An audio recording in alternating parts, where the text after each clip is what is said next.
कंस, चाणू, मुस्टिक, अर्घ, वक्र, केशी, प्रलंब, शिशुपाल, जरासंध जैसे अनेक राक्षस उन्मत्त हो गए। जरासंध ने 22,000 राजाओं को बंदी बनाया। बाणासुर और कालयवन इन्होंने धरती का विध्वंस करना शुरू कर दिया। वो ब्राह्मणों की हत्या हो गई।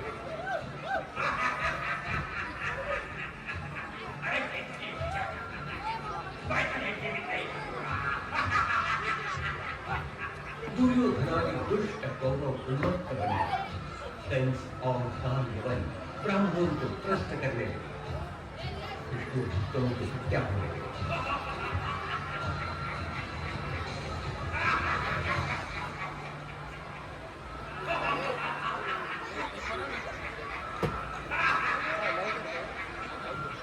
पृथ्वी पर चलने वाले यज्ञ याग बंद हो गए। ऋषि मुनियों को ध्यान धारणा जब तक करना मुश्किल हो गया। ये सब देखकर पृथ्वी माता, ये धरती माता जगमगाने लगी। तब पृथ्वी माता गाय का रूप लेकर ब्रह्मदेव के पास आई। हे ब्रह्मदेव, हे ब्रह्मदेव, मैं पूरी तरह से रुक गई हूँ। अब मैं दैत्यों का भार नहीं सह सकती।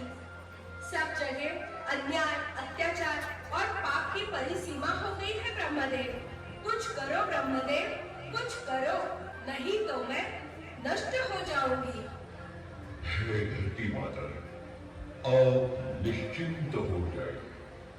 हम सब मिलकर भगवान महाविष्णु को प्रार्थना करते हैं। भगवान श्री महाविष्णु ही सबके उद्धार करता है। उन्हीं की कृपा से सब कुछ ठीक होगा। तो चलो हम सब देव मिलकर क्षीर सागर के तट पर जाकर भगवान श्री विष्णु की आराधना करते हैं।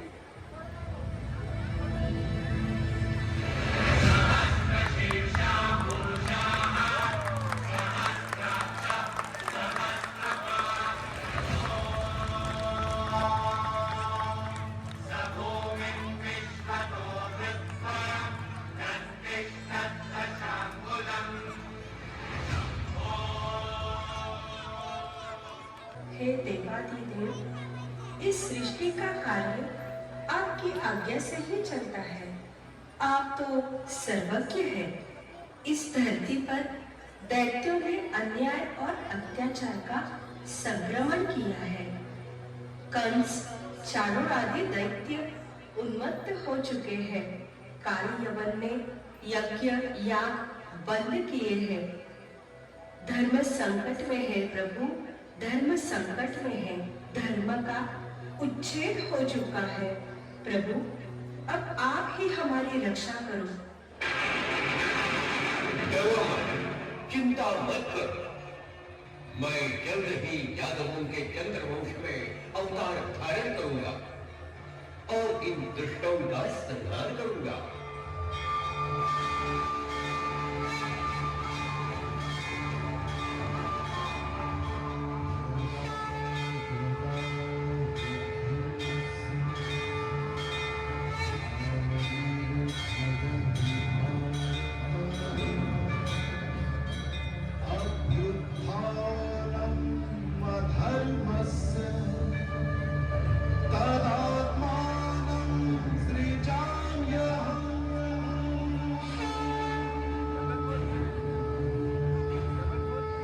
भगवान विष्णु का वरदान प्राप्त करके सभी देवी देवता अपने अपने कार्य करने लगे।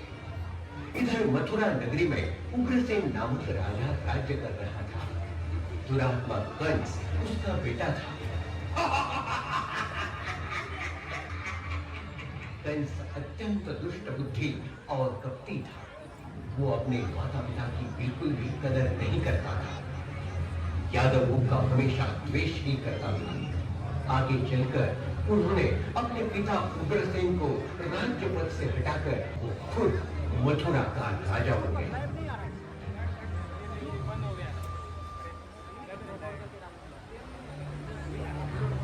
महाराज उग्रसेन की जय हो। आप तो मिलने युवराज कंस आए हैं। बोलो युवराज, क्या कहना चाहते हो? युवराज नहीं, महाराज कहो, महाराज। पिताश्री, ये आपके सर का मुकुट निकालकर आप चुपचाप मेरे हवाले कर दो, नहीं तो मैं अपने हाथों से मुकुट उतारूंगा। बोलो, क्या चाहते हो? कि मुकुट आप उतारोगे या मैं उतार दूं? ये क्या कर रहे हो? मैं तुम्हारा पिता हूँ, इस मथुरा का नरेश हूँ। हाँ, आप मेरे पिता जरूर हो, लेकिन अब आप ये राज सिंहासन छोड़ दो। और इतना ही नहीं, अब इस राज कारभार को मेरे हवाले कर दो। अब आप पूरे हो गए हो। अरे कल सोचो जरा, तुम किससे और क्या बात कर रहे हो? पिताश्री, आज के बाद इस मथुरा के राज सिंहासन पर सिर्फ मेरा ही अधिकार होगा। चुपचाप अपना ये मुकुट निकाल कर नीचे रख दो, वरना मुझे जबरदस्ती ये मुकुट निकालना पड़ेगा। अरे दुष्ट बुद्धि, तू क्यों मेरे मुकुट को हाथ लगाएगा? मैं स्वयं ही इसे नीचे रखता हूँ। सिपाही, ले जाओ इनको।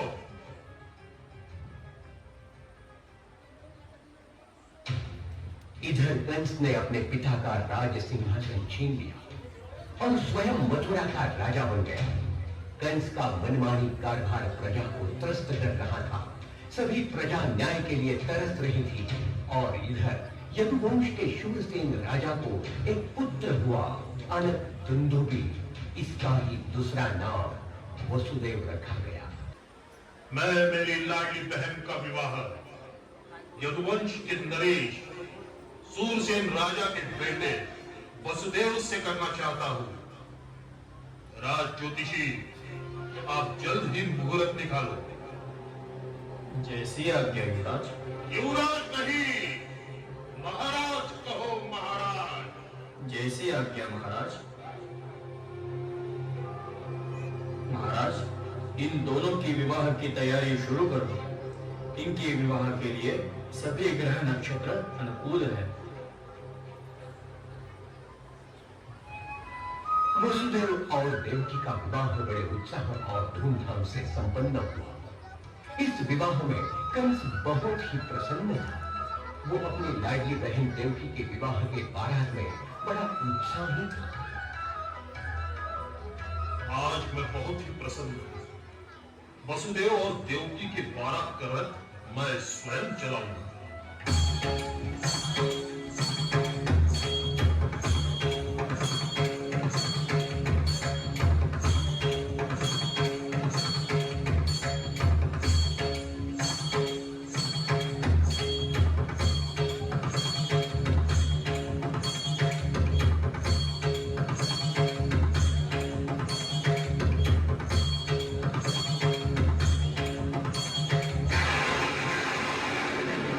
अरे दुष्ट कंस, तुम तो बड़े लोभी हो, स्वार्थी हो, लेकिन याद रखो, देवकी के 8वें पुत्र से ही तुम्हारा मृत्यु निश्चित है।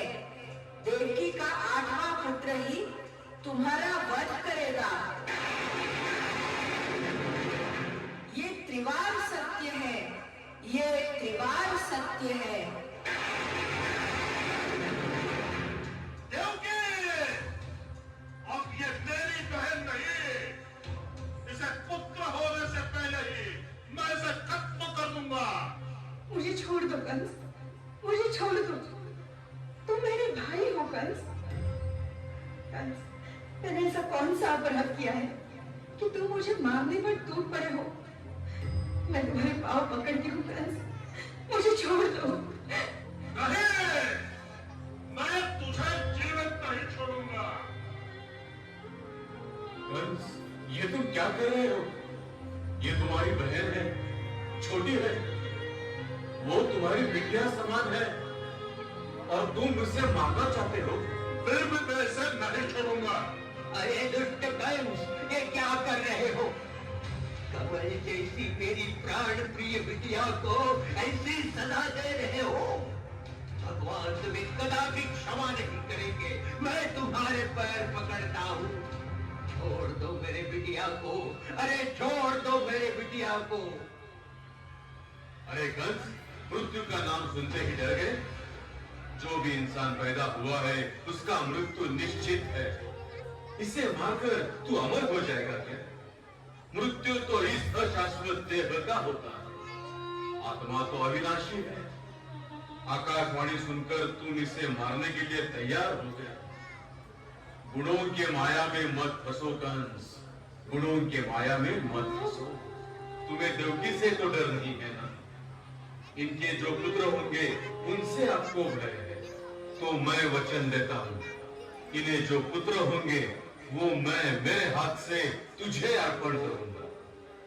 तब तुझे जो करना है वो कर। देवकी अब मेरी पत्नी है, उसे छोड़ दे।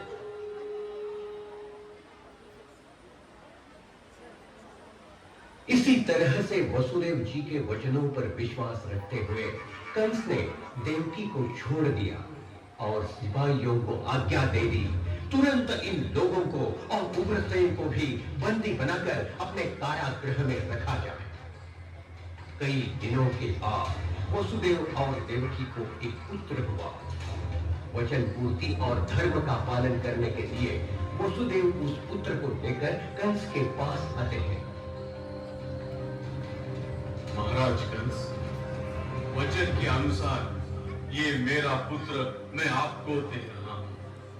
वसुदेव, आपकी धर्मनिष्ठा और वचनों पर मुझे गर्व है, लेकिन मेरा शत्रु ये पुत्र नहीं है, तुम्हारा 8वां पुत्र है।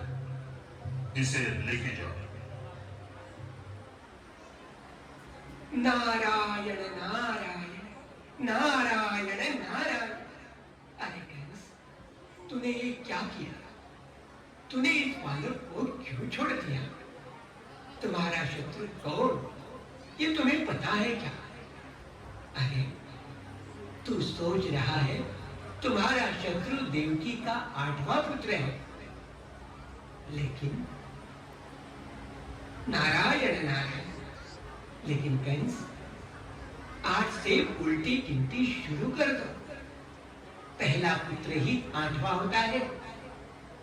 इन 8 में से कौन सा भी पुत्र तुम्हारा शत्रु हो सकता है कंस? सोचो कंस, सोचो। नारायण नारायण नारायण नारायण। नहीं, मैं इस पुत्र को जीवित नहीं रखूंगा। नारद मुनि का उद्देश्य कंस समझ नहीं पाया। बाल हत्या ये बहुत बड़ा पाप है। बाल हत्या करने वाला अल्पायुषी हो जाता है। इसके बाद कंस ने क्रोधाविष्ट होकर देवकी के 6 पुत्रों को बड़ी क्रूरता से मार डाला। और इधर भगवान महाविष्णु ने अपने योग माया को आदेश दिया, देवकी के 7वें गर्भ में स्वयं शेष भगवान है। अब तू एक काम कर, माया शक्ति से देवकी के गर्भ से इसे निकालकर गोकुल में वसुदेव की दूसरी पत्नी रोहिणी के गर्भ में स्थापन कर। कंस ने 6 बाल हत्या करके बड़े पापों का संचय किया, अनेकों गो ब्राह्मण और हरिभक्तों का वध किया। कंस के पापों का भार अब बहुत बढ़ गया था। और इधर शेष त्रेता युग में लक्ष्मण बनकर आपने मेरी दिन रात सेवा की है। अब तुम आगे जाकर मेरे बड़े भाई बन जाओ। तुम्हें बलराम नाम से सब जानेंगे। मैं तुम्हारे आज्ञा का पालन करूंगा। जैसे ही मैं प्रकट हो जाऊंगा, हम दोनों मिलकर दुष्ट दैत्यों का संहार करेंगे। महाराज कंस की जय हो। महाराज, देवकी जल्द ही अपनी 8वीं संतान को जन्म देने वाली है। नहीं, ये मैं क्या सुन रहा हूं? मुझे इतना डर क्यों लग रहा है? मुझे सब जगह मेरा शत्रु ही नजर आ रहा है। देवकी, अब मैं तुझे नहीं छोड़ूंगा। देवकी! नहीं, नहीं, ये मैं क्या देख रहा हूं? ऐसा ऐसा नहीं हो सकता। मेरा शत्रु मुझे मारेगा नहीं, मैं उसे नहीं छोड़ूंगा।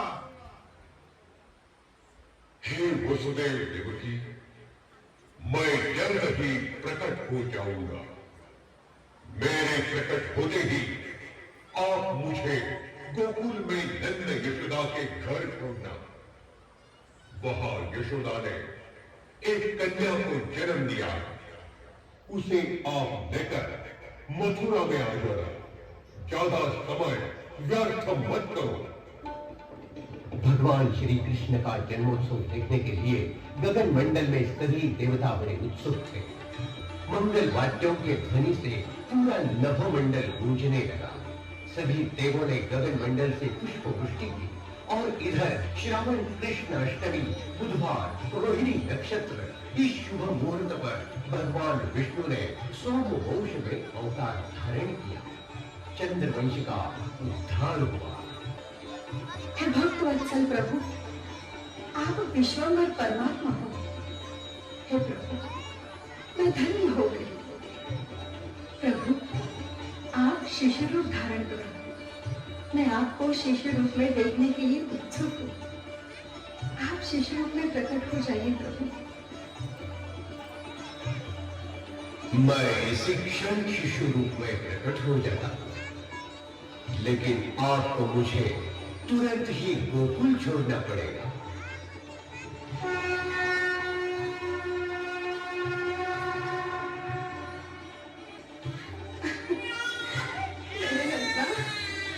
मेरा प्यारा, मेरा लाडला बेटा। सुनील, कंस को समझने से पहले इसे छिपाइए। मैं इसे कहां छुपाऊं? सूर्य को कभी अपने मुट्ठी में बंद कर सकते हैं, सिंधु को, सागर को किसी गड्ढे में ढक सकते हैं। इस ब्रह्मांड नायक को हम कहां छिपा सकते हैं?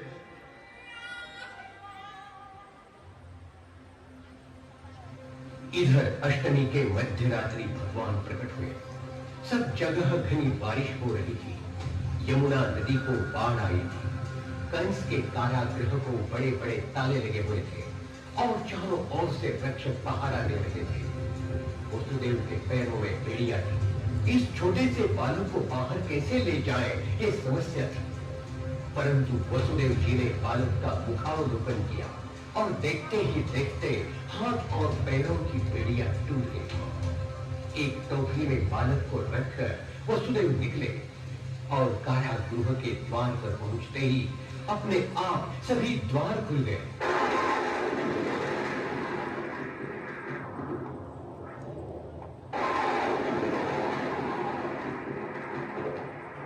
पहरा देने वाले रक्षक योग निद्रा में व्याप्त हो गए। वसुदेव अकेले बाहर निकले। भगवान को बारिश ना लगे इसलिए शेष नाग ने छत्र धरा था। यमुना नदी का पानी बढ़ रहा था। वसुदेव जी के गले तक पानी पहुंचने लगा। भगवान ने अपना पैर टोकरी के बाहर निकाला और यमुना नदी को स्पर्श किया। उसी क्षण यमुना नदी ने वसुदेव जी को मार्ग दे दिया। वसुदेव यमुना नदी को पार करके नंद राजा के महल में पहुंचे। उस समय यशोदा मैया की प्रसूति हुई थी। उन्होंने एक कन्या को जन्म दिया था, लेकिन यशोदा को कुछ भी पता नहीं था। गोकुल के सभी नागरिक योग निद्रा से व्याप्त थे। वसुदेव ने यशोदा के अंतःपुर में प्रवेश किया। बाल कृष्ण को यशोदा के बाजू में रखा और उसकी पुत्री को उठाकर मथुरा में ले आए। कारागृह में प्रवेश करते ही बालिका जोर जोर से रोने लगी।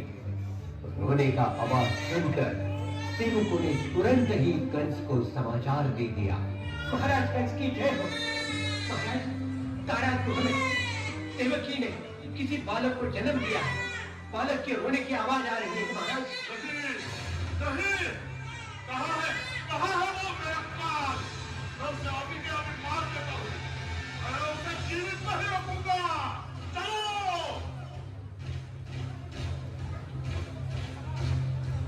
देव और देवकी, क्या ये बालक मुझे मारेगा?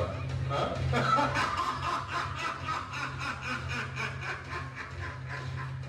अभी इसे खत्म कर देता हूं। ये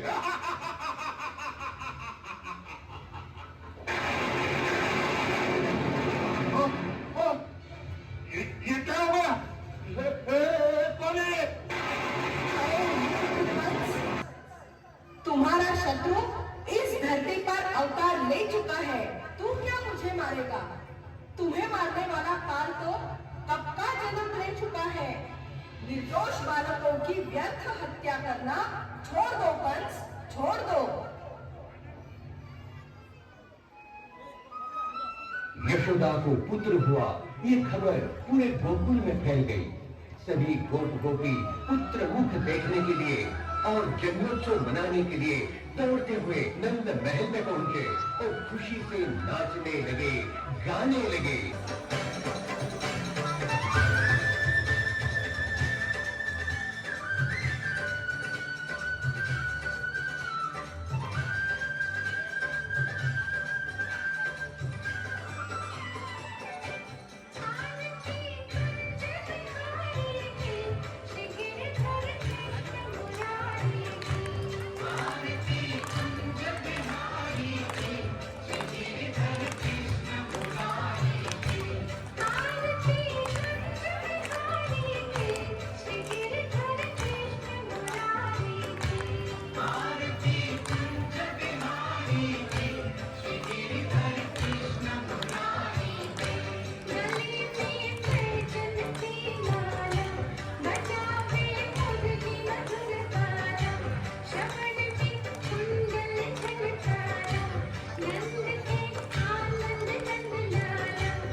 सभी गोकुलवासी आनंदोत्सव मना रहे थे और इधर बालक के दर्शन करने यदुवंश के कुलगुरु गर्ग महर्षि नंद राजा के महल में पहुंचे। हे यदुवंश के कुलगुरु गर्ग महर्षि प्रणाम। आप इस पुत्र का नामकरण संस्कार कीजिए। ये बालक बड़ा बलशाली है। ये बालक अपने गुणों से सभी को आनंदित करेगा। ये बालक सबको आकर्षित करेगा। ये बालक कृष्ण वर्ण धारण करके आया है, इसीलिए इस बालक का नाम होगा कृष्ण। गोकुल में बाल कृष्ण बढ़ रहे थे। उनकी लीला माधुर्य का आनंद सभी लोग ले रहे थे। और इधर मथुरा में कंस बड़ा चिंतित था। और एक दिन मेरा शत्रु इस धरती पर आ चुका है, लेकिन वो कहाँ है किसी को भी नहीं पता। जो भी इस बालक को ढूंढ के लाएगा, उसे मैं जो चाहिए वो उपहार दूंगा। आप में से कौन ऐसा है जो मेरे शत्रु को ढूंढ कर लाएगा और उसे मारेगा?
यशोदा, मैं इस बालक को दूध पिलाना चाहती हूँ, लेकिन आप क्यों मेरे बेटे को दूध पिलाओगी? सुनो, सब जगह पुत्र हत्या हो रही है। मेरा दूध पी के एक कंस के अत्याचार से तो एक बालक बच जाएगा, अमर होगा। दे दो, इस बालक को मैं स्तनपान करवाऊंगी। हाँ हाँ, क्यों नहीं।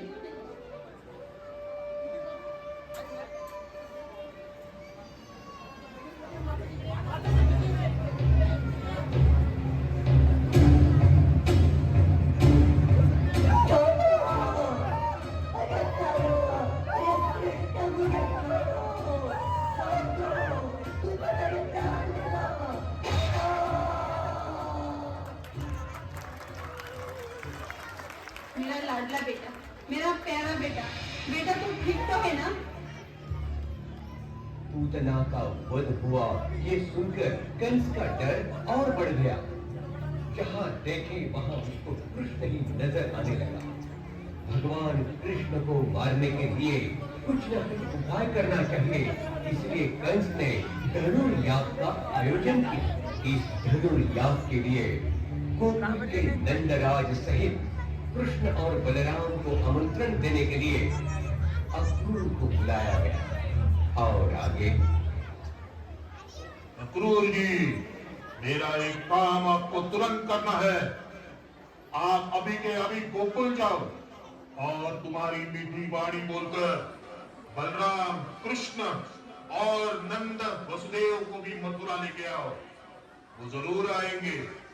उन्हें धनुर्याग का आमंत्रण भी दे दो। जैसी आज्ञा महाराज कंस।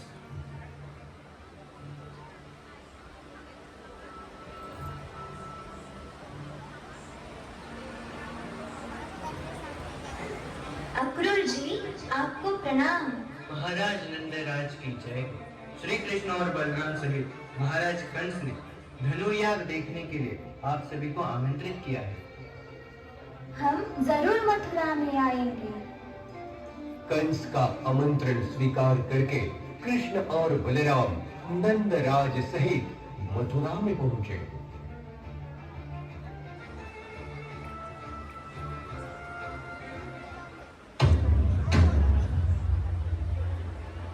देख क्या रहे हो सैनिकों, इन्हें मार डालो।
तरह से भगवान कृष्ण ने कंस का वध करके अधर्म का नाश किया और धर्म की पुनर्स्थापना इस नदी का प्रस्तुतिकरण इसको दूसरे से किया गया। आपसे का बहुत धन्यवाद। हरे कृष्ण।